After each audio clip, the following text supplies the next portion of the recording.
গত 7 মাসে মানুষ দেখেছে তার পকেটে কত টাকা দুর্নীতির টাকা ঢুকেছে, টেন্ডারবাজির টাকা ঢুকেছে, সন্ত্রাসের টাকা ঢুকেছে।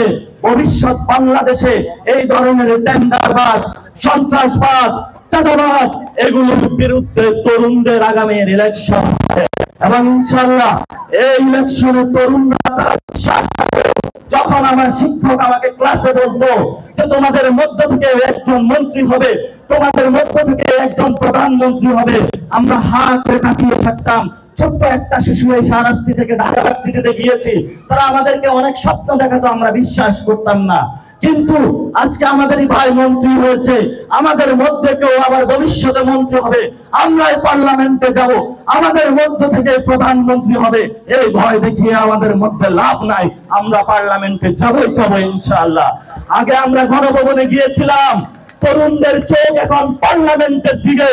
এই পার্লামেন্টে যাওয়ার পথে যেই কোনো পক্ষ, গোষ্ঠীর দল বা বাহিনী বাধাগ্রস্ত সৃষ্টি করবে, তরুণরা নিজেদের রক্ত দিয়ে হলেও সেই পার্লামেন্টের পথ অগ্রসর হবে।